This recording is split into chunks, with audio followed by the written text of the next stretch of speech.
Andi Sukmawati akan melanjutkan materi tentang pengaruh tasawuf Imam Al-Ghazali dan karya-karya Imam Al-Ghazali.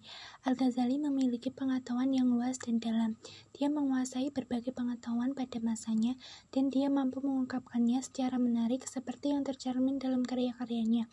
Dalam tasawuf, pilihan Al-Ghazali jatuh pada tasawuf Sunni yang berdasarkan doktrin Ahlus Sunnah wal Jamaah.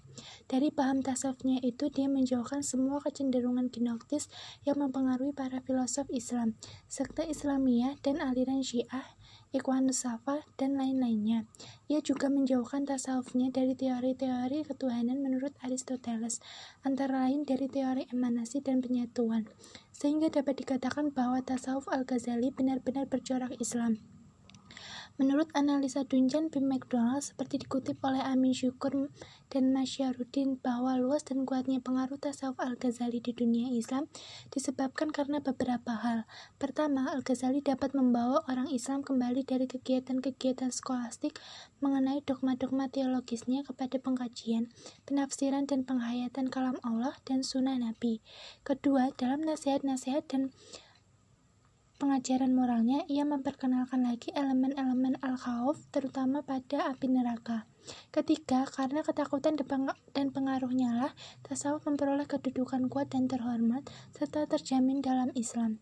Keempat, ia membawa filsafat dan teologi filosofis yang semula bersifat elitis ke dalam daratan pemikiran orang awam, yang pada mulanya semula bersifat elitis ke dalam daratan pemikiran orang awam, yang hanya bisa dipahami orang-orang tertentu, mengingat istilah dan bahasa yang dipakai bukan bahasa awam, sehingga merupakan misteri bagi mereka. Al-Ghazali telah mengubah, atau paling tidak telah berusaha mengubah istilah-istilah yang sulit menjadi mudah bagi pemahaman orang awam melalui pendekatan sofistik. Al-Ghazali berupaya mengembalikan Islam kepada sumber fundamental dan historis, serta memberikan suatu tempat kehidupan emosional keagamaan dalam sistemnya. Atau lebih konkretnya, Al-Ghazali berusaha merumuskan ajaran-ajaran Islam yang dipenuhi muatan-muatan sofistik dengan bahasa yang mudah diterima oleh orang awam. Hal ini sangat menentukan mengapa ajaran-ajaran tasawuf yang merupakan upaya spiritualisasi Islam banyak tersebar di berbagai wilayah dunia Islam hingga sekarang.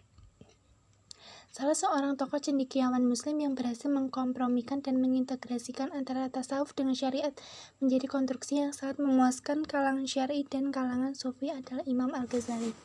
Melalui karya monumentalnya, Ihya Ulumuddin menawarkan sufisme yang dinamis dan kreatif dengan melihat kehidupan sebagai proses untuk mencapai penyempurnaan diri yang harus dilalui melalui aktivitas yang kreatif.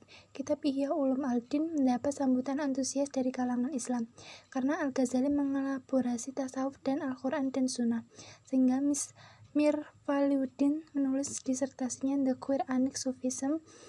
Ia menyuguhkan konsep cinta, tauhid, makafah, dan marifah. Di antara tokoh sufi terbesar yang terpengaruh oleh Al-Ghazali ialah Muhyiddin Ibn Arabi tentang perwujudan Tuhan secara keseluruhan, alam nyata dan alam gaib, sehingga Al-Sharani, salah seorang pengikut tarekat Syadliyah, tentang akhlak bahwa hidup yang baik terletak pada pengabdian terhadap orang lain.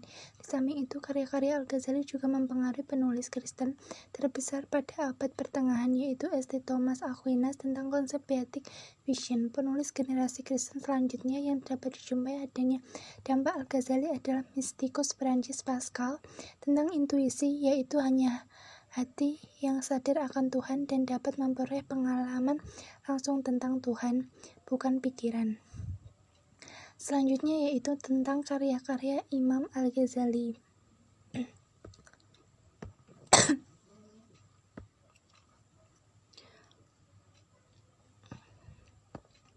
Al-Ghazali cukup banyak menghasilkan berbagai karya tulisnya.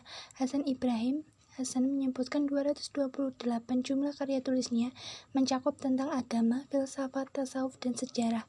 Abdul Aziz Dahlan dan kawan-kawan lebih merinci karya-karya menurut bidangnya. Dalam bidang fikih disebutnya antara lain Al-Basit yang sederhana, Al-Wasit yang pertengahan. Dalam bidang akhlak dan tasawuf, Ihya Ulumuddin yaitu menghidupkan ilmu-ilmu agama. Minhajul Abidin, yaitu jalan orang-orang yang beribadah. Kimya'us Sa'adah, yaitu kimia kebahagiaan, dan lain-lain. Dalam bidang usul fikih misalnya Al-Manhum min Ta'liyatil Usul, yaitu tentang pilihan yang tersaring dari noda-noda usul fikih. Dan bidang filsafat misalnya Maqasidul Falasifah, yaitu tujuan para filsuf. Tahatfutul, yaitu tentang kekecualian para filsuf. Dan bidang ilmu kalam misalnya Isabut Takrifah Badwas Sibnikah, yaitu tentang garis pemisah antara Islam dan kesidikan. Dalam bidang ilmu Al-Quran misalnya Jawabirul Quran atau mutiara-mutiara Al-Quran, Yaqutut Takwil fi Taksirit Tanzil, yaitu permata takwil dalam menafsirkan Al-Quran. Namun yang paling terkenal di antara karya tulisnya ialah Ihya Ulumuddin, yaitu kitab ini berisi filsafat, akhlak, dan tasawuf yang terbagi menjadi 4 bagian. Bagian yang pertama diberi nama Rub'ul Ibadat. Agaknya bagian ini dinilai sebagai landasan pokok bagi pembinaan akhlak manusia.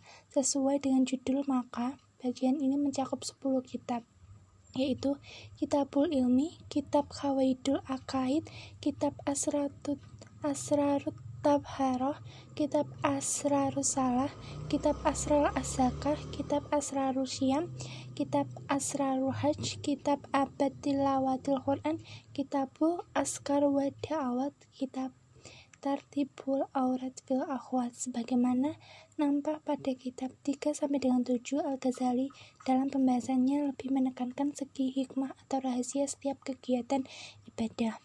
Bagian yang kedua ialah Rabiul Adat. Pada bagian ini Al-Ghazali mengupas berbagai kegiatan yang menjadi adat kebiasaan bagi manusia sehari-hari. Al-Ghazali menawarkan berbagai cara agar perilaku itu menjadi baik sesuai dengan ajaran Islam yang bersumber Al-Quran dan Sunnah Nabi. Pada bagian ini juga mencakup 10 kitab, yaitu Kitab Adabul Akhl, Kitab Adabun Nikah, Kitab Ahkamul Khamsah, Kitabul Halal wal Haram, Kitab Adabus Subah wal Mu'asyarah Ma'asna fil Hal, Kitabul Uslah, Kitabul Adabus Safar, Kitabul Sima wal Wij, Kitab Amr bil Ma'ruf wan Nahyi anil Munkar, Kitabul Ma'isyah wal Alakhun Nubuwah. Bagian yang ketiga disebut Rabiul Mulikat.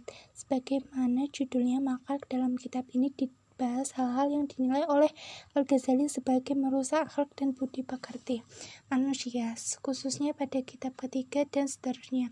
Kitab ini mencakup 10 kitab juga, yaitu Kitab Ajaibul Khalq, Kitab Riyadatun Nafs, Kitab Afatus Syawatul Bad wal Syawatul Fajr, Kitab Afatul Lisan, Kitab Afatul Ghadab wal Kid wal Hasad, Kitab Zamud Dunya, Kitab Zamumal Walbu, Kitabul Muqarabah wal Muhasabah, Kitabut Tafakur, Kitabus Sikril Maut.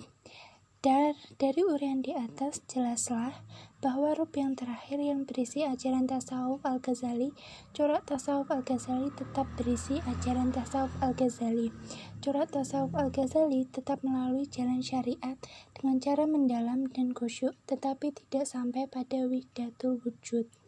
Selanjutnya, Hasan Ibrahim Hasan menjelaskan bahwa karya tulis terpenting kedua ialah Al-Munqidh Minad Dalal yang berkenaan dengan filsafat dan diuraikan dengan ilmiah. Karya-karya yang lain yaitu Adabus Sufiyah, Ayyubal Walad, Bidayatul Hidayah, Taksibun Nufus, Jawahirul Quran, Wadurarubuh, Qasatut Tasanif, Arashilul Khusiyah fi Qawaidil Ahad, Fadailul Batiniyah wa Fadailul Mustadriyah, Asrarul Hajar fil Fiqhi Syafi'i, dan Tahafutul Falasifah, Miyara'ul Ilmi fil Mantiq. Sebagian karya tersebut itu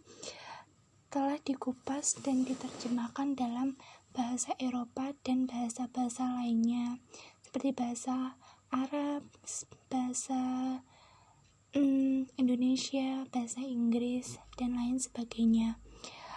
Sekian presentasi dari kami. Kurang lebihnya kami mohon maaf. Wassalamualaikum warahmatullahi wabarakatuh.